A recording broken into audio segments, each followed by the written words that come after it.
Last round. Fight! Hello and welcome to episode 2 of the Last Round Podcast. I'm your host Dan Saunders, joining me my co-host Anton Austin, and our special guest today, professional Muay Thai fighter and also professional coach, Paul Karpowicz. Welcome. Yeah, well. So we're going to straight into the questions. I wanted to know how long you've been training Muay Thai for and what got you into it. I'm ancient. I've been doing it forever now. I'm only joking. I'm 31 now. Started when I was 6, so what's that? It's over 24 years, 25 years, isn't it? You started when you were 6? Started when I was 6, man. When I was a young kid. How did that come about? Well, obviously, I just used to. I used to love like Ninja Turtles, Karate Kid, the old school Karate Kid.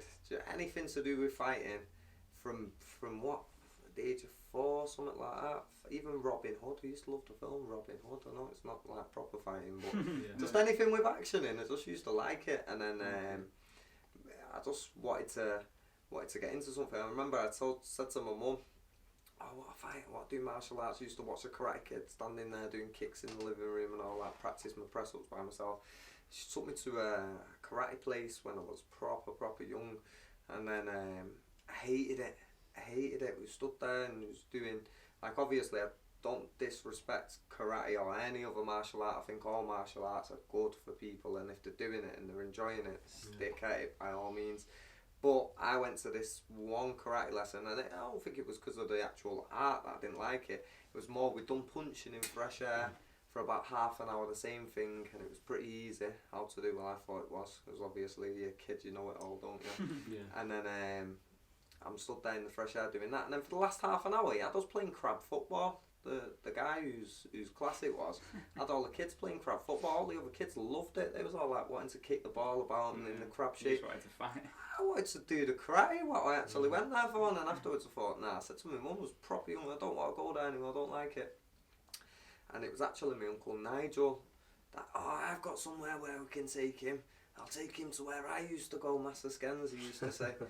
And you know what, thank him ever since, because when he first took us to Master Skens, I just loved it. Went in there and I seen people bang whacking pads there, could hear pads getting clapped. Do you know what I mean? And I just seen a big mat, seen a ring, and I was just, wow, what is this? And I had the first lesson. Obviously, he showed me a little bit at home. He got a pad before I went because I was super young. I don't think I was supposed to start because they only took kids from age 5 and above when I first went. And I think when Nigel was like, nah, we're not going to take you yet, I'll get you ready first. So he kept me at home and made sure he got me doing some press-ups, showed me the splits and stuff like that, and then just got me doing little bits. So thank my Uncle Nigel. Big up Nige. Big Nige, eh? Big Nige. So was that the first Muay Thai gym you ever went to? Yeah, that was the first Muay Thai I ever went to, was Master Skens Academy, and it was in Stockport. It weren't in Offerton, it was at a different place.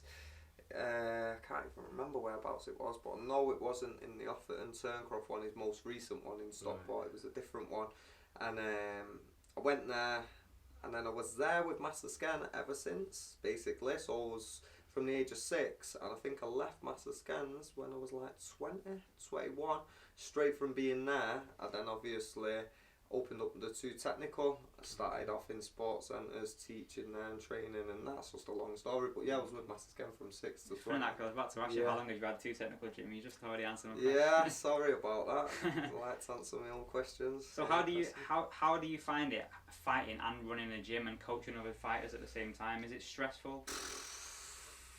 Do you know what? It's just, I'll be honest, from being at Master Skens, like I said, I just loved it when I was a kid. And it's kind of like everything just everything just kind of falls in place for your life. Yeah. You don't really get a choice. It's not like, people say, I'm going to plan and I'm going to do this and I want to be that when I'm older. I did kind of want to be a Thai boxer when I was older, but I didn't know what Thai boxer or what. Did you want to coach? Did you have aspirations to Nah, not really. That when I was a kid, it kind of fell into place. So basically, I was at Master Skens, and then he opened up a new gym in Offerton, which obviously I was part of that, helping him move. And we was really young then. I was about 12 or 13, I think, when he moved to Offerton.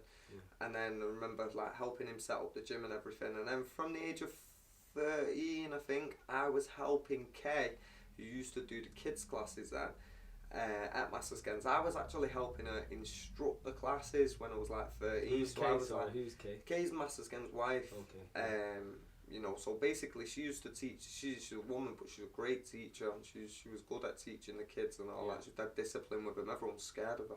So if like she told us to do something, it was like you weren't messing about. She had a firm voice and like, it was proper strict, but she was dead nice. And anyway, I was helping her do the kids classes from the age of 13, and then when I got to like 14, it was like, right, you're gonna be leaving school now, Paul, soon. You know, Master Sken thinks a lot of you, and so do I. And then they said to me, do you want a job when you've left school? I haven't left school yet, and they're offering me a job, saying, do you want to work here full time when you've left?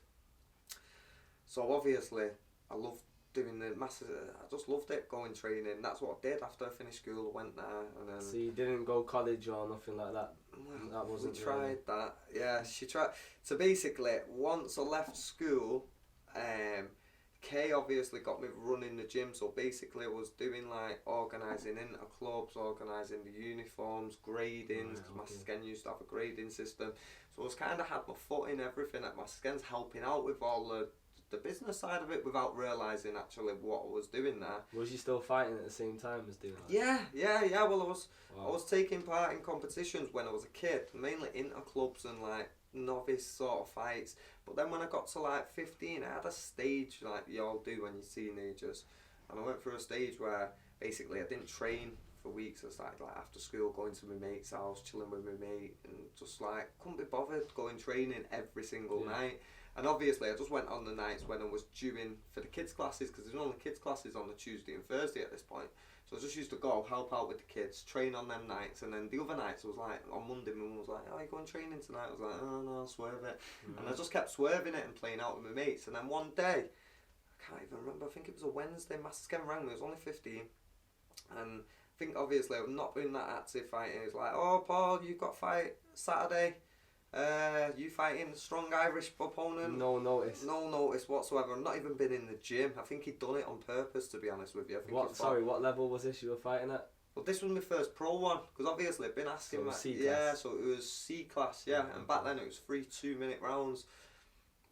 And he's like, oh Paul, you're fighting this Saturday, simple as, no questions asked. Back then I didn't know about weight cutting or anything like that, or it was just like, you're fighting, so it was like, oh right, better go to the gym tonight then. Which I wasn't gonna go. I was on the bus with Diddy, like about to go somewhere, I can't remember, some chilling with, do you know what I mean, like you do. And then got a phone call, and I thought, oh, got a fight on Saturday, better go gym. It's my first pro fight, but I was absolutely buzzing. I just thought, yeah, I'm gonna get in there, I'm gonna do this and I'm gonna do that.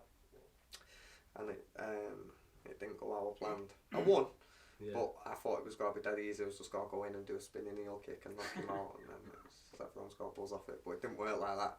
I missed with the spinning heel kick and then got into a bit of a war. Who was that? Do you remember the opponent? Do you remember his name? No, Shane, something O'Connor. He was a good fighter. I think when I first fought him, he had 5 fights. Big you up, Shane. Yeah, 5 fights, 5 wins. I think, I'm not positive, but I don't think he fights anymore, to be honest. But he was a strong Irish kid at the time, Irish opponent, good up and coming. He'd had like 5 fights, 5 wins. So he'd had more fights than me in the pro. But obviously, I don't think Master Sken was bothered. I think he knew I was pretty, done it all my life, was pretty talented, could love fighting. So he just threw me in there with him. Okay. I enjoyed that, it was good. So what type of fighter would you say that you are then? Because having watched some of your fights back this week, knowing that we're interviewing you, I'd say that you like having fun in the ring. Would that be fair to say? Yeah, it would. But sometimes too much fun where, to be honest, I don't concentrate on the task ahead sometimes. Sometimes I think because it's naturally in me, like someone catches me with a good shot, so more smile at them, oh nice shot, oh watch what I can catch you with, and it's more like a little bit of a game to me at some points, and I'm not actually concentrating on getting the job done and going in and hurting someone and getting a fight finished. So I'd say there's been probably fights in the past where Nigel used to say to me, when I was younger, I think, shut up, what are you on about, you don't know what you're on about. And he's like, boy, you need to finish them if you can get them out of there as quick as you can. Finish it, have that killer instinct. I used to think, oh, what are you on about? And then now when I look back and I watch fights back, I think, oh my God, when I sweeped him there, I could have just kicked him clean across his face. It wouldn't have been a legal move. and I could have got the fight finished, or I've hit someone, wobbled them, I was stand there watching them wobble, and then let them recover, and then let them carry on fighting me. So it's like I'm making my job difficult, but I'm smiling at the same time, enjoying it. And yeah, I do look at fights back and I think, oh my God, what was I doing there? Because when I fight in the ring, I'd say it's not how I want to necessarily fight. I look back at it and I think, oh no, what was I doing? Why was I doing that? Oh, I should have been doing this, I should have been doing that. So I always kick myself every single fight. I think after one performance out of, I think I've had 28 pro fights now, 29, I can't even remember how many pro fights I've had, around that number. It was usually good quality opponents, but I think I've only ever been happy with one performance where I thought, do you know what, I'm happy with that. Yeah. It's like, it was a decent performance where yeah, I felt like I performed in it. Thought, yeah, it was a good performance. It was on a nice stage, and I enjoyed the fight. It's funny because I watched. I can't remember what Yakai was, one of the first Yakai fights, and you looked like you were winning the fight by miles, and then you got your nose broke, and the fight had to stop. Yeah, I remember that. Nah, do you know what? I wouldn't change it though. I wouldn't change it for the world. It makes you learn, makes you grow as a person, grow as a fighter. At the time, it was the end of my world. I thought, Yeah. do you know what I mean? Especially when I seen my nose afterwards, and like it looked a lot worse than it was. Like I know on the commentary, Vinny goes, "Oh, he's gonna need plastic surgery and this and that," and I actually didn't. I had a cut, and I got messed about by the hospitals left, right, and centre because, as some of you know, as a fighter, after you fought, it's not like you get private medical treatment. No, it's not like the UFC. Yeah, you're on it. So it's like basically they give you a little cloth and that, put that over your face, and it's like, right, you're gonna need to go to the hospital. Yeah. You didn't even get took there, and no first treatment. So I went to on that night I went to one hospital in Bolton, I think it was. We got sent to. Then they sent us, oh no, you're gonna need plastic surgery. They said the same thing in the hospital. Oh no, you're gonna need surgery, this, that, and the other, because it did look a mess. It was bleeding like an idiot. I don't know why we didn't clean the cut. So no one actually thought to wipe the remaining blood off my face so we could actually see what type of cut it was. It was just like a load of blood splattered on my face, with my nose cut, and my nose obviously on the other side of my face. And I was thinking, flipping out, what do we do with this? And we went to Bolton. They've said, oh no, we can't deal with that. You need someone who does the plastic surgery. Go to Blackpool or Preston. So we drove to Preston. By this point, I think I was fighting on that night at about 12:30 at night, because it was when Yakow. Yeah, it was when Yakow first started. I don't think they had the time scales quite right. So I think they started the show late, and it ended up finishing real late. And on that day, I could come up with a load of excuses. Didn't eat, drink, nothing, and all the rest of it. But what happened. There was just, I'll go into that in a minute. But anyway, we went to one hospital, went to Blackpool, went to Preston, Bolton, then to Preston. Then at the Preston hospital, they said, right, you can have a bed there and you can stay, but we can't operate on you till Monday. But they went, why didn't you just go to Manchester, Wivenshaw? They do the same. And we thought, oh, you're joking, because Bolton sent us here. So then they said, well, you can either stay here and then people will come and visit you. I thought, oh, no, I'll just go straight to Wivenshaw. So on the same night, we got to Wivenshaw. So by this point, it's about 3 in the morning now, 3. And I'm still sat there with this cloth on my face. It was horrible. And then basically it took about 3 or 4 hours to get a bed in Wivenshaw. And then basically I was sat in a bed for like a day and a half, and just had nothing really. They just kept saying, oh yeah, you're going into theatre in 4 hours. Then 4 hours later, someone more critical would end up going into theatre. So I was just sat on a waiting bed. It got really annoying to the point where I just said, do you know what, I just want to go home. So was this the same night you just ended up going home? No. So obviously this is now 3 o'clock the next day. So the next morning. So then it's got to about 7 o'clock, and then 7 o'clock in the morning, still not got a bed, still in the waiting room. Then they give us a bed that night. Then I've been waiting about all day. You can't eat or drink because you're going into theatre for 4 hours. 4 hours later, it was like, oh, sorry, someone more critical's come up. You can have something to eat or drink now. You'll go in again at whatever time, 8 o'clock at night that night. And so I'm still waiting about. By this point, no one still, even the NHS, they didn't clean my face. So I had this dry blood on my face. And I'm like looking at myself thinking, oh, it's the end of the world. I think that'd be the first thing that they did, like once they got you there, innit? So did I. Well, basically what happened is that afterwards, the guy in the hospital, when eventually they did come and see me through the theatre to come and operate on me, the main doctors come in, and he looked at me and he went, what, why? He actually swore, he went, why the fuck's no one cleaned him up? He went, sorry mate, why is your face not clean there? He went, nurse, he said, that's that risk to infection, why is no one clean? And he looked dead cross, and he was like, you know, that's that risk to infection, why has no one cleaned him up?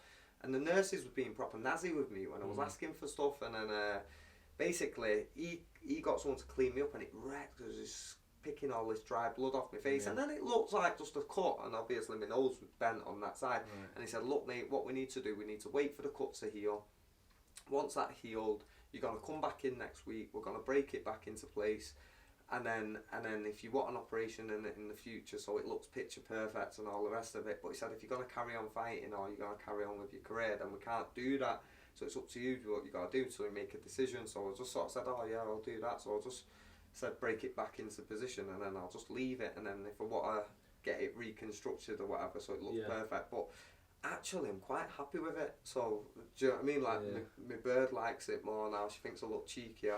To be honest, I can't remember you without it. Well I can't now, do you know what I mean? I must have had like a little perfect nose, and then now it's like a little button, as some people say, and it's like, looks like I don't know, it gives me character. So just to clarify, so you didn't, because there's probably a lot of people out there watching this, even people have said to me myself in the past, did he have plastic surgery? So he didn't have plastic surgery? Nothing like that. So basically, all that done, it was a normal break with a cut on it. So the doctor actually said, right, I'm going to send you home, sent me home, let the cut heal up. Once the cut healed up, then a week later, I had an operation where I went back into hospital, lay me on a bed, put me out, I think they gave me some sort of sleeping thing. I remember just gas, count to 10, 1, 2, 3, I was gone by 4 or something. And then the next minute I was waking up, and then my nose was hurting again, because obviously when it first broke, it probably set on that side, and then when so it's like a week later they just broke it back over, and it felt like when it first happened, and then that was it then, and it was just like that, and I couldn't breathe for ages. Obviously I still can't get full breath out of it, so it's affecting me breathing a bit. Probably breathe a bit heavier, breathe out my mouth and that. But it's one of them things that, you know. What you fought since then, haven't you? A good few times. It's not big scary as a lot of people thought it was at the start, because I know people were maybe panicking, thinking, oh, it's gonna end. I know they said it on I think someone said it on the commentary, oh, it's gonna end his career. Kevin Harper said it, and then Vinny sat there, and Vinny went, no, it won't. Do you know what I mean? I think he knew, like, obviously. Yeah, man, he did say that I'd get plastic surgery, but he was wrong about that. It wasn't. But yeah, I've got enough love for Vinny. I like Kevin as well. Kevin's a nice guy. But yeah, it didn't end my career, and it was just a nose break. What looked bad, looked worse than it was, because it had a cut on it. But obviously the fight should have got stopped, because the cut was that bad. If I would have got caught on my nose again, the doctors said, well, they did have to stop it, because if the bone would have come through the cut, then it could have been a lot worse. Do you know what I mean? So obviously for my own safety. But yeah, it was basically a normal nose break with a cut on it. The kick obviously hit me clean across my face, which is one I'm not making no excuses up or anything. But when it actually happened, it was like a bit of a blur to me, and you can't see it proper on the Yakao camera angle what they put it on, because they've done it on quite a far distance out from the actual shot when it happened. I don't know whether they've done that. I don't know why they've done it like that, because I wanted to see it close up. I wanted to see actually what happened, because I remember him having my leg, lifting it up, coming towards me while I'm on the ropes, and you know, that's a technique that happens a lot in Muay Thai. It does happen. People catch your teeth and they'll try and plough you against the rope, and then they always swing a big body kick or a high kick in at you. And like, obviously with the two technical style, I like to be a bit flashy sometimes, and in my head I've got my leg back, and I went to lean back out the way of his kick. But as I went to lean back out the way of his kick, I remember standing like on the triangle post and my ankle buckling, and then bang, I felt a kick in my face, but it all happened so quick. Yeah, I remember the advertisement. Yeah, the advertising thing, there was like little triangles, and they kept coming in the ring. Do they still have them there now? I can't remember. I think they do still have them there now, but I think they do push them back a little bit. They do look at, and the Yakao ring back used to be a lot slippier when they first started. I think it was dead slippy in there. But them triangle things, you can see it in the fight. They always slide in the ring. You see people like pushing them back out. Yeah. You see it in boxing as well. Like, remember when AJ knocked out Dillian White, he like hit the triangle thing as he was going down. Yeah, like obviously no excuses. And do you know what's super strange? What I think's the most, because I'm like a strong believer on the superstition side of it, to be fair. So obviously I come from training from Master Scan. Master Scan was a Thai man. He taught me all the traditions of Muay Thai, so like the ritual dance. doing a ritual dance, which if people don't know about it, basically what that is, it's like a dance, what they say, is to use to warm up your body and mind before you fight, and also to lead any bad spirits out the ring. And it come from back in the day when obviously Thailand was at war with like of Burma. Burma, there used to be like warfare between the two countries, and apparently the Thai people used to go to whatever village it was they was going to go to battlefield on, and they used to go and bless the battlefield by doing like a ritual dance in it. But while they're doing the ritual dance, they're going round and they're checking the surroundings, do you know what I mean? So they're looking and, like, I don't know how true it is. This is how Masters Ken used to explain it to me, obviously. So they'd be like doing the dance, the ritual dance, and looking for places where they could like hide in the trees or places like that, and checking the ground, checking whether the floor's got any dents or slips in it.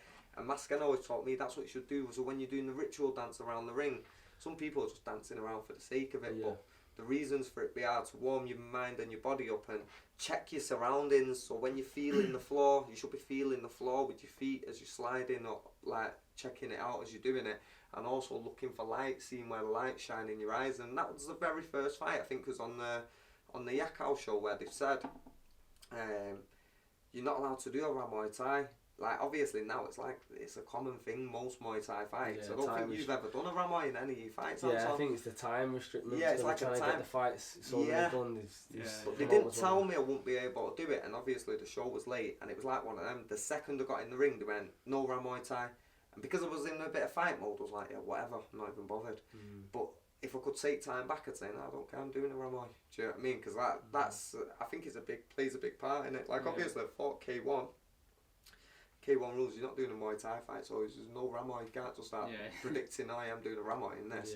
But in a Muay Thai fight, if I'm fighting that type of fight, I do like to do it, and that's the only fight I've actually ever had a bad injury where it's like had to stop the fight. It's the only fight that I've ever actually been stopped like that, so it was proper, it was sad on me, it hurt me badly, man, because I thought, nah, that weren't supposed to happen, and I felt like I could have won that fight pretty easy, and I just wish I had a different approach. But saying all of that, I am glad it happened, because one, I gained a load of fans through it. Loads of people messaged me. There's a lot of publicity off it. Yeah, there was loads of people messaged me. Oh, Joe, you're such a warrior. How you wanted to carry on, and you was winning the fight so easy, which I wasn't even bothered about. I weren't winning. I was enjoying it. I was just having fun in there. To be honest, I found it relatively. That was the first fight as well, Dan. The first fight I ever watched Paul fight. Really? Yeah, I remember being in the crowd. I told him before, but watching that fight, that was the first. Yeah, time. I remember you first saying. Time first time he said, "Oh, I'd love to fight on a show like this." Yeah, I was just a fanboy there in the crowd. And then you saw his nose, and you're like, "Nah, maybe I'll do something else." Actually, you know what? I didn't. I think it all happened. It was a bit. Paul wasn't really in control of the fight, and I was mesmerised what he was doing. And I remember saying to one of my friends, I've said this before in another interview, I think, but. Yeah, I was like, wow, imagine fighting on there and looking at his skills and stuff. And next thing that happened, and it was like, what? I can't believe what happened. So yeah, it was madness. That it was. Yeah, I remember you saying that. I remember saying, wow, imagine fighting on there. And then a few years later, you're like, it's mad that when I said that to you. I said, oh, imagine me fighting on one of these. I was like, yeah, you can do it. And then last week you got knocked out of the night. Knockout. Yeah, guys landing better spinning elbows than what I've ever landed in my whole career. It shows I'm teaching him right, innit? I'm doing something right with him. So. I was so happy with that, man. So happy with that performance and that fight off hands on. It's just nice to see your students coming through and then like pulling off stuff like that. Do you know what I mean? I'll be honest, pulled that off better than I've ever pulled off. I land a lot of spinning elbows when I fight. Like, it's one of the moves that we do like to throw. I like to work, but I know Prince has knocked someone out with one now, and then Anton's knocked someone out. I feel like Prince. I haven't even knocked no one out with one of those spinning elbows yet, but obviously it's. I'm just happy that, do you know what I mean, the way how it went off, and the fight in general, I was proper made up with Anton, because the way how we fought that fight, it was like, he was controlling it, but then he was in with a dangerous opponent, he caught him with a shot, and the best bit for me was how he got up and he recovered from that shot. It's somewhere where he's been before, he's been knocked down off someone before, and because he's not been in that situation before, I think he handled it a bit different, because he sort of, I don't think the last shot when he got stopped, he actually got stopped off Stuart Stabler, because in the same situation he got caught with a hand. It weren't a full on knockout shot where it's put him out completely. I remember talking to him when he was on the floor, and I said, just take your time getting up, because I didn't want him to get up and wobble a bit, and the ref stop it, so I said, just take your time getting up, but he took his time too much getting up, and then by the time he's got up, the ref waved it off, whereas this time, he done it perfect, he stayed where he was, He took his time till he knew his legs was right. Then he got up. Then he stood in the corner. And I knew he was alright. It was just like a glancing knockdown shot. If you see he was on one leg, he got caught by the shot. It can happen to anyone. Do you know what I mean? Big up my opponent as well. He was a tough Spanish guy. Yeah, he was a good fighter. He was good because he did just give the UK number one a tough fight as well, didn't he? Like I think when people seen him at the weigh-in when he fought Jacob, I think people thought, oh, Jacob's just going to walk right through him, but he gave him a real good fight, didn't he? Like he kept coming forward, he pushed Jacob back at times, he's like cut him open, and Jacob did what he did to him. He was just like manhandled him and walked through him in the end, but he did give him a tough fight. And he is a top opponent. I think there's a lot of good Spanish opponents coming through at the moment. Even that guy who Liam fought on the last Jackout, I was really impressed with him. I thought, he's a good kid, mate. Do you know what I mean? Like Liam obviously done mint fighting him, and he done really well. He done what he needed to do to win. With his shins being split out, he was. But the guy gave him a good fight. He weren't no pushover like how you'd think. So some people think, it's just a Spanish opponent. I think it was short notice as well, wasn't it? Was it a change of opponent? I'm not too sure, to be honest. He wasn't meant to fight the French guy. See, you know more than me. I think he was meant to fight a French guy who pulled out. The guy who the Scottish lad fought on the last one. Ah, right, okay. I don't know. I just remember being sat at ringside watching the fight, and I thought, wow. Obviously, both top fighters, and he was really good. He had like a K1 style, which obviously can cause sometimes Muay Thai people some problems, but he was real good. And I think the Spanish, they're obviously doing well, aren't they, at the moment? The Spanish bringing some good fighters. So fair play to the essays. Okay, so obviously we just discussed then, having fun in the ring. Talked a little bit about obviously the injury you had and so on. One thing we didn't. Can I just say about that injury as well? It's weird that happened as well. Like people say, they learn from what happens in fights. You learn from the mistakes. The exact same sort of situation happened to me when I fought Superbank. Like I was saying, I was glad that it happened. One, I gained a load of fans through it. Two, my missus thinks I look better and all that, and I think I look a bit more cheeky now as well. So I'm happy with it. I'm happy with the reconstruction. But. Big up the missus as well, you got to give her a little bit. Yeah, Disha, she's number one. Nah, she's good, She keeps me motivated. She's the best mum ever. So my little boy Fabio, and she's just amazing. She does everything. She just tries to help me with anything that I can do. Obviously, sometimes life gets on top, and she takes a lot, because obviously I'm in the gym, coaching all the fighters. I'm out most weekends with the fighters, run the gym. I don't shut up about the gym. I'm just watching fights all the time. And then I'm fighting, and then I'm moan, 1 minute I want to fight, 1 minute I don't want to fight. And I've changed my mind like a sore thumb, and she's just always there, and she's always got my back, and you know what I mean? She's been, and she puts me in place as well, which I like. So. Do you think that you will fight again? Speaking of that. Yeah, probably, more than likely. Well, I've always said, Astide always said, I'm not retiring, so I'll put someone out with a jump spinning heel kick. That's why you probably always see me throwing every time I fight. I always throw a jump spinning heel kick. Don't care who I fight. Fighters need to watch out for them. Watch out for him. Trust me, man. I'll land one day. But I always throw him every fight. I think I've got to throw one of them just in case. And plus, it's one of them that I just want to land one day, a nice one. I can land them. I know how good I am and accurate with them. But sometimes I just get giddy when I'm fighting and throw them at the wrong time. And do you know what I mean? Like little things. You need adjustments, but saying that, will I fight again? I always I go through hot and cold days. Ask Anton on the 1 minute, I'm like, what a fight, and I feel mint in the gym. I'm sparring with all the lads, and I'm razor sharp, and then I kick the bags, and I'm still in good shape now. I'm still fit. I think I used to fight 61 kilos when I was like 15. And then from then, sometimes a few kilos up, 62, 63. Now I'm 31. I still can fight the same weight, even lighter. But that's because I've never really, back in the day, I never cut any weight. I was fighting at my walk around weight. I could get on the scales with my Mars bar and be eating it and everything when I was younger. But then as I got older, I realised as I started to cut a little bit of weight, I went up in weight to about 66, 67, and then still fight at 61. The light is 59. I could probably go lighter, but I wouldn't like to. Do you know what I mean? I don't think I need to either, because I'm reasonably. I think Dan's asked me off camera, haven't you, before? Do you think Paul's going to fight again? I've kind of touched it. All depends. It's all on the right fight. It's the right fight and the right money at the end of the day. Because at the end of the day, I've got family. I've got I've got bills to pay, I've run in a gym. It's got to be worth it, because what you got to think is, I can do private lessons, and sometimes I'm in the gym from 8 in the morning till 1 in the afternoon doing private lessons. Then I get to go home, have my dinner, go and pick up my son from school, or my missus will pick up my son while I'm just chilling for a couple of hours. But then I'll have other things to do, other people to go and see, do you know what I mean, other family members.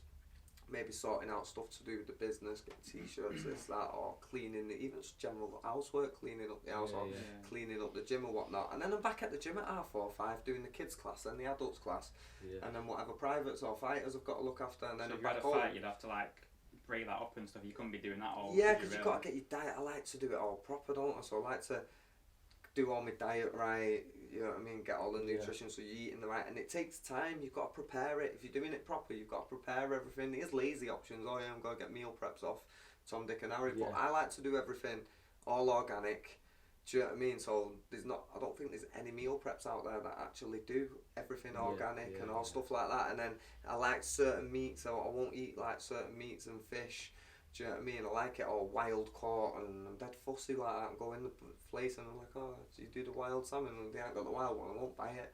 And then little things like that, and it's just annoying. So when I'm not fighting, I'm just like eating Jaffa cakes and just whatever I want. I'm comfortable. I'm still like lean and in good shape and that. But I think that's what people.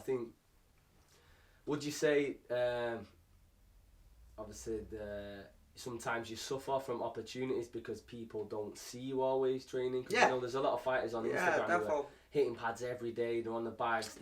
They're getting thousands of views, reposts. If I was training every day, like how these guys are hitting pads every day, mark my words, trust me, I think I'd be one of the best fighters out there. Where I'd be like, because even sometimes when I watch all the fighters, I think I could do that easy. Do you know what I mean? Yeah. When I'm watching them certain styles, and I think I could mimic that, and I do. That's where my styles almost come from, the two technical styles. Because what I do is I watch fighters, and I look at them, and I think, oh, I like that, I like how I did that, and I'll study it, and I'll take it back and I'll practice it myself. See if I can do it, video myself doing it, or get someone to do it, or train the lads how they're doing it. I try and mimic certain styles, i.e. like take a little bit of Tyson, take a little bit of Samart Payakaroon, take a little bit off Somrak, take a bit off Danny Bell, take a little bit of whatever fighters I like, I think, and what's useful. Not even necessarily need to like the fighter, but whatever's useful and good, I think, oh, I like how I did that, so I'm going to drill that a bit. And that's why our style's so unpredictable, the two technical style, because one minute you're seeing one bit of something, and the next minute's super compact and like that, next minute's flamboyant Prince Nazim style, and then... So would you say then, going back to that question, would you say you've suffered sometimes, for example, missed out on an opportunity on a show or a big fight, or yes and no, because you're not, to the eye on social media, you don't look like you're training? Because I know personally, you might not hit pads every day, but you're still doing bits of training. If you take your top off, you're not in bad shape. You know, a lot of fighters. Don't take your top off though. Nah, take it off. Nah, I'm in all right shape, to be fair. I think as a kid, I always say to the kids at the gym, put the graft in now. Yeah. I always say it to young kids, anyone young out there, if you're young and you're listening, that's one of the key things. Put the hard work in when you're a kid, because you get muscle memory, and it builds like strong genes and genetics. So, like even Fabio, like he don't really train now. He's 7 now, but he don't really train. But from the age of 2, I had him doing pull-ups, mate, holding onto my hands with his arms bent. I was like, bend them arms, keep them bent, like picking him up and that, and making him do his pull-ups. And by doing that with him, he's naturally strong now. He can do pull-ups, he can do press-ups, and he don't really train, but he's got that. You can see he's got that bit of muscle memory, and I think because I trained hard when I was a kid, I think it's just stuck with me, fitness-wise, everything. So now when I want to get back into it, first few sessions I might feel. The only difference is now when I'm getting older is the soreness. I think back in the day I didn't used to get sore, I could train, and I didn't get sore, but now I train again. Sometimes like if I've not done it for ages and I train and start getting sore, that's why I like my diet to be on point, because when my diet's on point, I feel like I don't get as sore when I'm getting that good nutrients in my body and all the rest of it, and doing it properly. So what was that question? Just basically, do you feel like you've lost out on possible opportunities? Yeah. For example, I know yourself, people might be getting, for example, a world title shot. Well, to be honest, I got offered to fight on the last Yakao. Right. I so wanted to do it, to be honest. I did. I was like, I really wanted to fight. Do you know what I mean? I'm thinking, Raz. But he's offered me a fight within 2 weeks' notice. I think it was under 2 weeks' notice. and the weight was just too light. And he was like, oh, well, you can go up a couple of kilograms to promote the show. I was like, I kind of wanted to, but I still thought I'm still going to not struggle to get to that weight. I had no doubt I could have got to that weight, but because I'd not been dieting and because I'd not been on point with my thing, and I had so many lessons, and I had you fighting, I had Troy fighting the next week, I just thought, do you know what, can I be arsed? It's pancake day as well, like on a Tuesday, do you know what I mean? And I like my chocolate and stuff like that, and it's all those pancakes, and I just thought, wow, do a fight or do it? And then Joey just get lazy and think, I got a bit complacent because of thinking, but I do think if I didn't run a gym and I didn't have so many fighters and people to look after, and my head's all over, do you know what I mean? The amount of messages I get, and oh, can I train with you tomorrow? Can I have a private tomorrow? And then this person, can you do this video next week? And can I do this? And do you know what I mean? And I've got other family life, when you come to see grandma, and then loads of things going on all at once. It's hard to I don't think there's many, again, we've spoke about it, I don't think there's actually many active fighters fighting at such high level you're fighting at who actually run a gym at the same time. I don't know if you can name any fighters who in the UK who actually run their own gym and still fight. Yeah, I think there is. I think Panicos does, doesn't he? Panicos does. But I know he got a lot of help, and when he does train, he goes out and does fight camps in Thailand, or I've seen him do that on his Instagram and stuff like that. So there's other people out there who do it, but I've never been Thailand. That's training. One for the record that probably a lot of people do not know, and it's probably going to wow a lot of people. You've never been Thailand. Yeah, I've never been Thailand. I've fought some good Thais. Never been Thailand. Since I left Master Skens, I never really went and trained with anyone to learn anything knowledgeable. I think the only thing knowledgeable to learn off someone like that was I learned a bit off Vinny Shawman. Obviously, he helped me with the NLP and the mind training massively. You got Vinny Shawman? Yeah, I'd recommend Joe seeing him definitely, because he did help me massively, like get that mental state in the fight. I was always confident as a kid, and when I went into the fight, I'm going to win and all the rest of it. But it just helped to just adapt a few little things and sort of like channel your mind in the right way. So that was good. And then I think the best advice as well to anyone, the best teacher in the whole world, I always say this to everyone, I say it to the kids all the time, no matter who you think it is, it's yourself. Don't care, it's yourself. You're the best teacher that anyone could possibly ask for. And Mas Genso always taught me that. He said, Paul, you need to be creative. He basically gave me the art and told me to paint the picture in my words. That's what I do with everyone else. That's what I've done with you. That's why it's so unpredictable, you're so good. You're fast, you're going to get better and improve and all the rest of it. And I can see certain mistakes that you make when you're fighting. And sometimes I see them before the fight's even happened. Like that fight, what I was telling you all the way through the camp beforehand. Keep your chin down. The only mistake that you're making is when you're sticking your chin up. Other than that, you get complacent a bit. But sometimes you've got to learn yourself. You've got to get cracked in your chin to think, right, flipping heck, I better put that away, because you don't realise it's up. I was the same. You've got to learn from your own mistakes. So I think the best teacher that you could possibly ask for is yourself. If you want to be good at something, for anyone, then what do? You got Wikipedia, you got the internet. Just type the stuff in and learn it, innit? Do you know what I mean? You find a way how to learn it, and you think, well, I'm going to get good at that. How does he do that? So, what's your views on fighters training in Thailand? Well, to be honest with you, I don't actually know, because I've never been. Well, to be honest, I got taught off a Thai master, which was Master Sken, but he used to do things differently. Like, obviously, he used to tell us, in Thailand, they train for many hours in the morning, many hours at the night, but he used to proper strongly advise. Actually, I don't think you should train for many hours. Sometimes you can ruin your body, training too much. So he was pretty smart about that, and we used to try and cram all them 3 hours training that they do in Thailand into 1 hour, and try and get as much out. So a lot of, like, you might do, I don't know, from what I see anyway of Thailand, from in Thailand, they do a lot of kicks, a lot of clinch, a lot of bag work, a lot of running. And by the looks of it, it looks to me like a bit boring, do you know what I mean? Like, at the end of the day, you're fighting 5 3-minute rounds. If you're looking at it through a fighting aspect, if you're looking to lose weight and everything like that, I think Thailand would be a perfect place to go and do a boot camp or whatever. But I think as a fighter, you only need to be fit enough to do 5 3-minute rounds. Do you understand what I mean? I got taught this off like a strength guy that I used to work with, a strength and conditioning coach, and he said to me, you know, you only need to be fit enough to work for them 3 minutes for 5 rounds, and then with the rest in between. So if you can go flat out for 3 minutes, then chill, get yourself back, flat out again, and then do the same again, you're probably going to be more fitter than if you go for an hour run at 2 miles an hour doing, do you know what I mean? Just burning out your calf muscles. So it made sense to me, and I thought, yeah, actually. So when we train in the gym, obviously we train for an hour most nights, or an hour and a half, 2 hours, but a lot of it will be technical, and there might only be half an hour training where it's like hard, but it's hard. Like, I can take someone on the pads and I guaranteed I'll get them blowing within 3 minutes. I know for a fact with one round I will get them.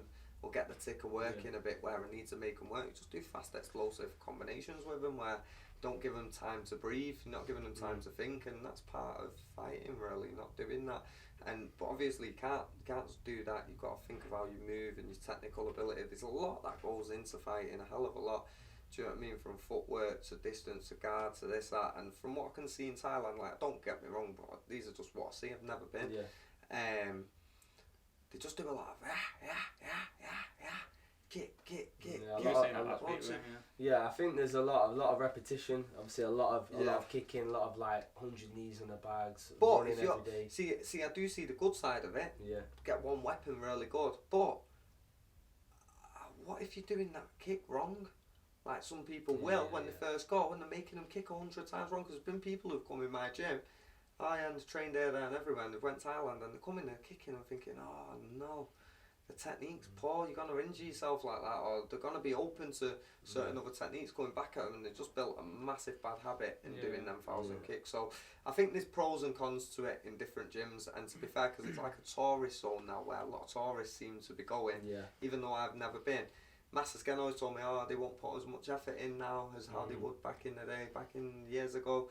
They go to Thailand, you can find a little gym, and they used to say, they'll teach you nice technique, and if they see you've got good technique, they work with you. And nowadays I think it's just everyone kind of goes there and they don't know whether you're a real fighter, a good fighter, so sometimes you can probably just get palmed off, go on the bag. I think it's changed a lot, hasn't it, as well, even from my experience. There's, when I've said to you, I do want to go. Yeah, he's definitely on the on a holiday at least, isn't it? I think it's only right you experience it, but I do agree. There's a lot of fighters out there who overtrain. And even myself and my experience when I came back. Yeah, I'm an idiot. I overtrain as well. I always say it to you, don't I? Say you like me. Just don't know when to stop. Once you know you're fighting, it's like boom, boom, boom, boom. You're trying, and sometimes it's not always the best way. Because I'll be honest, like I said to you on it was a few weeks ago. I said it to you. I said I've been super fit where I thought that I'm not getting tired. Don't get tired on the pads. Don't get tired. And I went into a ring and I thought, right, fit as anything. I'm not gonna get tired. And I've just thought, I've got one direction, I've just got to go in. I've carried on going in, and as I'm going in and getting caught, and that's what gets you tired. It's that holding your breath. You can be as fit as you want, but when someone's hitting your back and you're under pressure and the surrounding of people watching you and all the rest of it, and it's not going your way. And they're still stood there in front of you. And it's not going your way. It's more the case of you're not comfortable in there. It's not going your way. You're not in your gym sparring or whatever. There's other people there watching, and you could go to throw something and slip, and everyone cheers, and you think you get up and you kind of panic a bit. Do you know what I mean? It's like being a kid on stage and you got to sing a song and forgetting the words when you get up there. It's like that panic as well, and nerves and emotions, all them emotions that fighters get. Some are good, some are bad. That's why some fighters are terrible. Like, they are shocking, but as you throw them in the ring, I've had it myself. People in the gym, not that good in the gym, you throw them in the ring and like boom, they wake up and they turn into this sort of like serial killer. Like, they get in the ring and they're in one mind and they're in one man for it, and they put someone out and you think, how on earth has he done that?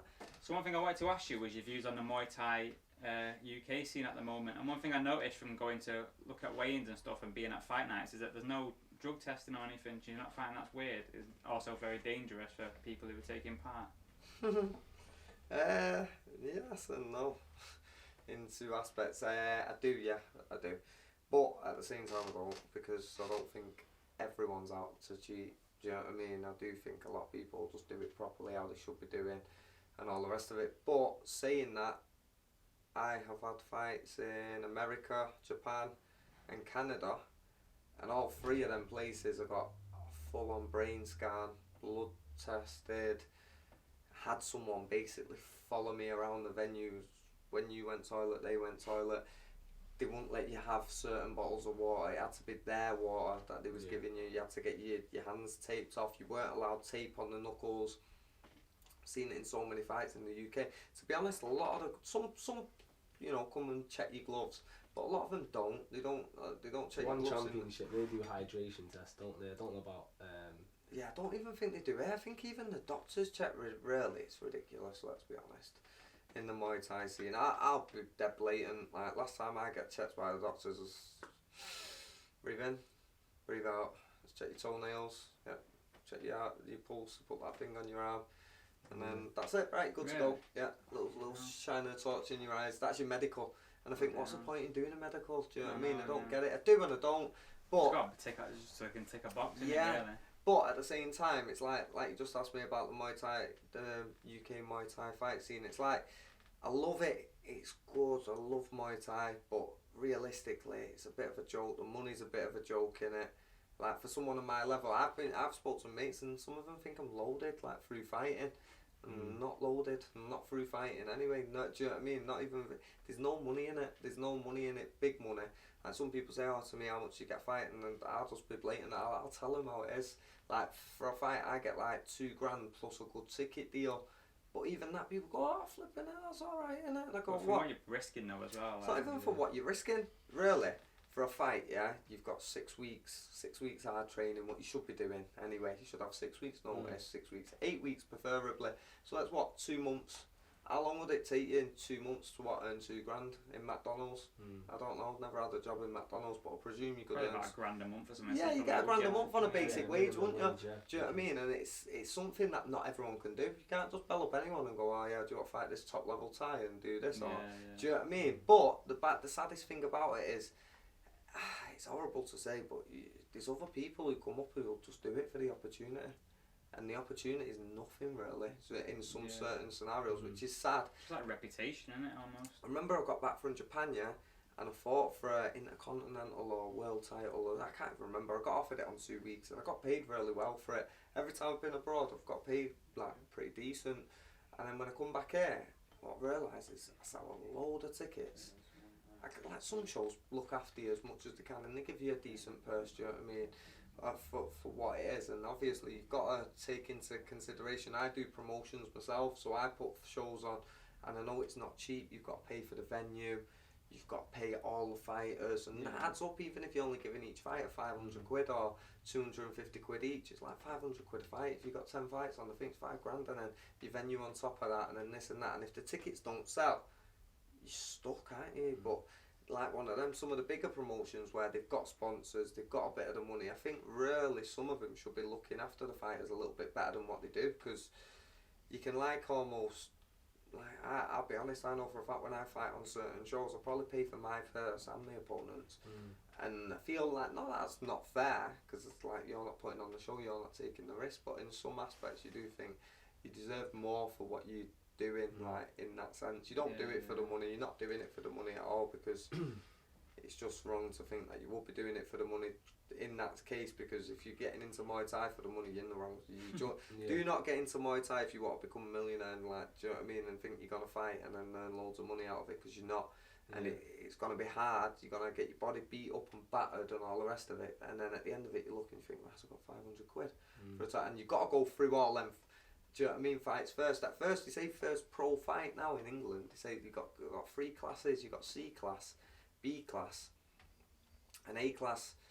Now, C class is like pro, so you've got no pads on. So it's like you can tell your mates, "Oh yeah, I'm having a pro fight" or whatever if you're just doing your first one. But you don't get a penny for it other than a ticket deal, and usually you get a ticket deal. Tickets are 30 quid, 25 quid, and you might get a £5 off each ticket. So if you sell 10 tickets, you're coming out with 50 quid. If you sell 100 tickets, you might be alright, you're coming out with a little bit more, but it's still not that much. 100 tickets are £5 on each, what's that? 500 quid. Yeah, if you sold 100 tickets, but that way you're making the promoter a hell of a lot of money, and you're only getting a £5 for each one, and you're the one taking the risk. Do you know what I mean? You're getting in there. And like I said, with the drug testing and all the rest of it, when I fought in Canada, that's when it opened my eyes up. When I fought in Canada, Japan and America, every single one, I got paid more, didn't sell one ticket, and I felt like safer when I was fighting. There was actually, when we was in America, there was one fighter who weren't allowed to fight. I think the fighter was from London, and he weren't allowed to fight because his opponent was Thai, and he had something wrong with him. I don't know whether it was HIV or he had some sort of I don't know whether it was HIV. He had something wrong with him anyway in his blood. He failed his blood sample or whatever. But that means like if he would have got cut, and let's say they both got cut when they're fighting, which is a potential it can happen, or even one gets cut and a bit of blood goes in the eye and all that, you've got a potential to catching like bad diseases and all that. I'm not saying everyone's got them, but there's that slight risk there, and you're taking that risk for next to nothing money, really. Like it's bizarre, isn't it? I think just for that like I've done it and look at me. Yeah, that's what it's for. I think even at the UFC do testing, but I don't think they can check every fighter for PEDs, performance enhancing drugs. I don't think every fighter can get because of the cost of it. So I understand. The main fight, promote these. But to be honest, who wants to cheat, really? Like, you shouldn't do it. Like, but realistically, I look at it as in, if you want to fight, you can't be going in and taking all sorts. But to be fair, I do think I've fought people who've been on some sort of gear in the past, because when I've got to the middle with either the adrenaline's going through the roof or where their eyes, they look wired out their head, and I think, so he looks a bit there's always the well, if they don't get tested and they don't know, and why not? Yeah. There's always that, attitude, like I said, I think, well, for again, me, you don't want personally, I would never think it's full on cheating. But even like, I've heard of fighters in the changing rooms and that, I was steaming before the fight, I had a shot of Sambuca and this and that, and so that's just daftness. You do hear a lot as well, like, it gives them a bit of Dutch courage or whatever, and all sorts, but that shouldn't be allowed, really. But there's a lot that goes on behind closed doors in that aspect to do with it. But is there any fighters you think out there who you want to name and shame? Don't name no names. Get fucking sued, man. No, I wouldn't even. To be honest, I can't. I'm only joking. I can't I'll leave that one. No, well, I'm not asked. I'll name and shame if you want me to. But there's no one who I can think of from the UK anyway who could name and shame. You can probably talk on that all day, even from the round systems to the scoring systems. It's different. Yeah, it's hard to explain. It is hard to explain. And to be fair, I think that's why there's no big money in it. To be honest, because I know back in the day, I've actually lost pupils training with me because they can't understand it, and not because they can't understand it because of the rule set. It's because of the rule set, but it's more because I had one guy called Leon Mills. He used to train with me, and he's like a mint guy. Do you know what I mean? Just one of them. Come private lesson every day, so he's paying me private lesson every day. It was a pleasure to teach. That nice guy. And they come and watch one of my fights. It was a guy to get Davin O'Connor. The fight was years ago, and because I was teaching, running the club then, and I fought him, and he thought I won the fight. Which when I watch it back now, I know I didn't, because of this scoring element of what Muay Thai is. Like, you can win a fight, you can basically batter someone, and even say it on the commentary, you can lever someone all around the ring. But if they're doing certain techniques, what are scoring, as they call it, like a goal in football, when you score a goal, so they're scoring points all the way through the fight, which is a fight to me. I'm like one of them. I'm young, I've always you're having a fight. Now as I've got older, I understand you do got to score and all the rest of it, and I do understand it a bit more. Not necessarily agree with it, but I do understand it a little bit better than what I did do. And obviously we're scoring all the way through it, and I was just trying to batter him, basically. Just try to punch him and elbow him and chop his legs up, and I thought I was winning, and I got told, you got to knock him out in the fourth to win. I was like, what? And I had one round, and I went for it in the last round, put it on him a bit, but I couldn't get him out of there. Again, I think I could have done watching it back, but because I was having fun at the time while doing it. It's just one of them, you live and learn from your mistakes, but I do think that... Going back to your student, Leon, was it? Yeah, Leon, he said to me after that fight, Paul, that's it, I'm not fighting, I'm quitting, man, this is shit, man. He said, I'm not doing it anymore, I'm sorry, man, you fought this, man. I wanted to fight and all that, but you got robbed, I ain't doing that, mate. He was going off his head saying, I'd be kicking off in the ring if that was me. That happened to me, mate, what happened to you? He was going off his head. And then after that, it was like one of them, it was a bit of, ooh. And he actually left.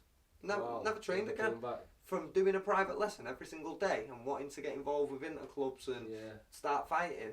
After he seen that fight, it was like, he still, now and again I've chatted to him now and again, like when I see him or whatever, and now and again he calls me. But he stopped training and just didn't want to do it anymore. And I think that happens with people who put money into it. I can imagine someone, a big money investor who puts a load of money into, let's say, a sponsored show or whatever, goes and watches the show, and then he thinks one fighter's won, but then really the other guy's won, and then it's like, huh? And he thinks, he's putting all his money into that, and you can't even understand it. That's what my personal belief is why it's not gone massive. Like, obviously in Thailand, there's set scoring, but they understand it in Thailand. There's a betting system and all the rest of it. Yeah. I do personally believe it shouldn't be the same over here. And like, there's loads of, you got to be Muay Thai purists, and they want it to be exactly how it is in Thailand. And like, if you don't like it, don't do it. But I do think at the end of the day, the people who are paying the bills or paying the thing is the spectators. They've got to understand it, and that's why a lot of the places have changed. Like the promotions, have changed. I.e. in Fusion, they only do 3 rounds. They adapted the rules a little bit, probably so people can understand what's going on. Glory, they kind of highlight the rule system before the again, shows. It's kickboxing. It's not Muay Thai. I think the only one in Muay Thai where they're doing it now is One Championships. Yeah. They've changed and adapted the rules, and look, it's flying. But people can understand who's winning, who's losing, and know they even had a decision overturned on that. So I don't know, it's a hard one to say. It's a hard one to say really about the UK Muay Thai scene, because one, I love Muay Thai, I do like it, but it's hard to say because like 1 minute I've had kids fighting, listen to this, I've had kids fighting, just like juniors for example. You've got to remember these juniors are coming in your gym, training all the time, every day, and then next minute, do you want to fight in this junior competition? So they go, yeah, and they're dead looking forward to it. You take them out to the competitions, and then you think they've won the fight, and then they don't get the decision. So you ask the judges, why did he lose? Because the other lad got more body kicks in, or whatever, So you think, alright, okay. So you go back to the gym, drill a load of body kicks all the time, and you tell the kids, right, if he kicks you once, you make sure you kick him twice, and you do this and you do that, and you go through all of that with him. You go back the next year for the championships, you're making sure your kid's going to get more body kicks in than this other kid's getting body kicks in. You do it, and you still lose the fight, and it's like, why have we lost this time? Because that lad got 2 knees into the back at the later round. He finished the round stronger because of doing that. So right, I've got fit. And then you go back, you do it again, and basically I just think it contradicts itself. Yeah. And it depends who it is. And some of the judges, to be honest, I don't even think they know themselves how they're doing it or what they're doing. They've just went on a judge's course, never had a fight in their lives, and they sat there at ringside with a piece of paper and a pen, try to judge 2 fights off what they've been taught scores higher than another. They're not actually watching the fight and seeing what moves are more effective and what's landing better. They're just, it's like you going on a judging course and getting told, right, a kick scores higher than a punch. So every time you see someone kick, you're thinking that's scoring higher. But if someone's bombing someone and whacking them and delivering a full shot and rattling the red cage, and someone's landing a crap kick where it's just about touching the hairs on their arms, the bomb wins all day long, it's blatant, obvious. Do you know what I mean? But it can be changed and adapted by this Muay Thai. I do think that as well. In Thailand, I don't think they do it like that. I don't know. I've never been to Thailand. I need to go and watch and see. I think there's a lot more riding on the fights in Thailand. For example, with the bets, and with the bets. Not even the bets. I think even like. Because I always got told off by skin, some of them have to fight every week or every other week, so they ain't gonna risk that injury. Whereas in England, if you're training hard for this fight that you're looking forward to, and you'll happily go in there and you'll happily come out with some knocks, bruises, fingers to get that win. So you're gonna slam your shots in. Whereas in Thailand, I think, better not throw that shot actually, because got a fight next week and I can't be dealing with the distortion or whatever. Well, you see, don't you, the end of the fight sometimes? Yeah, some of them they just acknowledge and they just walk away, walk around the ring because they know, they think who's won the fight. But I do believe that. I do think that it contradicts itself left, right and centre, the rules, and I think obviously if that changed, then it could go somewhere. It's massive in the Muay Thai is massive, mate, in the UK. It's bigger. Everyone wants to train Muay Thai. Everyone knows what Muay Thai is. Everyone likes it. A lot of people, the shows are sellouts. People tend to enjoy going to them. From what I can see, a lot of fighters, a lot of English active fighters. When you go to another country, like sometimes it's not that big over there. It's not that big in America. Like when I went to America, I just got back from Florida on holiday, and like. Muay Thai's not that big. It's all MMA over there. They're all into MMA. And the MMA gyms are obviously teaching the stand-up to Muay Thai, but there's not that many Muay Thai gyms, like purist Muay Thai gyms out there. So I don't know. It's hard to say, but I do think Muay Thai's big over it. It's good, but there's a load of bad factors as well. But it's again to do with money, promotions, people getting together and sticking by each other. You need someone who's going to organise it all. But when someone tries to do that, everyone else goes, oh, fuck off, why should I listen to you, or why should you be in control over it? And then it all goes tits up, to be honest, and then I think everyone just does their own thing, and then you got your big brands like Yakao, MTGP, where they're kind of pulling away and doing things that are bigger than the others for the sport, i.e. putting on the big shows, plugging it through the media. They've got that media there and they're doing really well for the sport, but again, they're not exactly, you know, paying the fighters millions or all that, but you can't expect them to, because you don't know what they're making, whether they're breaking even, making good money themselves, which you don't know, do you know what I mean? You don't know what's going on with it as a business point of view, so there's always going to be fighters out there who will take fights. For example, I'll tell you, when I got back from Japan, I think I was telling you before, I had that Intercontinental title fight, WBC one. I just fought for that, lost it against a tough opponent at Siam Boxing. It was a good fight. And then when I come home, a few weeks later, it might have been a couple of months later, I had this phone call, oh, will you fight on our show? So I said, yeah, I can do. So I can't even remember which promoter it was someone down south. And they offered me a national WBC title. And that was like their claim for me to take the fight. They said, oh yeah, will you fight for this national WBC title? We really think you're the guy for the fight, and da. So I said, yeah, that's not a problem. Said, how much can you give me purse-wise? And they was like, oh, well, because it's for the title, we'll give you 250 quid. And we'll give you this. And I just thought, wow. Are you joking? 250 quid and whatever on ticket deal. But they expected me to do that because it was an opportunity. Shiny green belt. Because it was a shiny green belt. But I said to her, I've just fought for one in Japan and I got $2.5 grand for that. Do you know what I mean?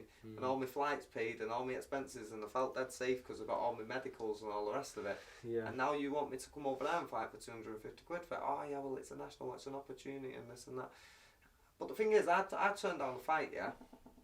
I thought, I'm not doing that, going all the way there for 250 quid. I'll spend that on ice creams on the way down there, or on the way back, at least. But then I thought, afterwards, I can't remember, but someone took the fight, and someone would have took it for 250 quid, because it's an opportunity to them. So there's always an up-and-comer, so when the people say, oh yeah, he's UK #1, or he's this and that, it doesn't necessarily, to me, it don't mean anything, because I think sometimes there's someone out there better, but they're not willing to fight because they're getting offered. Sell themselves short. It's like someone offering me a fight and I want $3 grand for it, and the promoter thinks, oh well, I'll just give him $1 grand to do it. He'll do it because it's an opportunity. He's fighting a big name, and then that way the promoter's saving a load of money. But what's a shame about it is, like, obviously when I was younger, I was one of them kids. I'll fight anyone, 400 quid, 500 quid. I'll jump in, mate. I'll go and fight.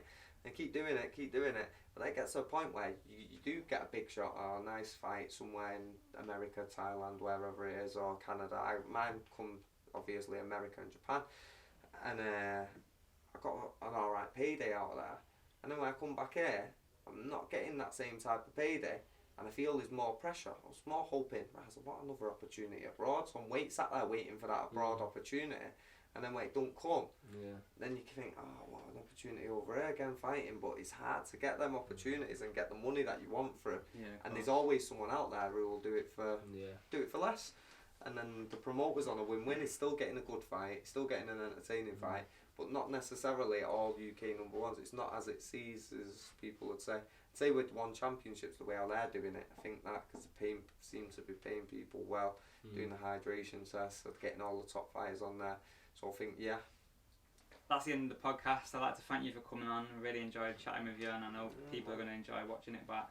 Wicked, man. Thank you, Anton, again for coming. No problem. And thank you everyone for watching, and we'll see you next time.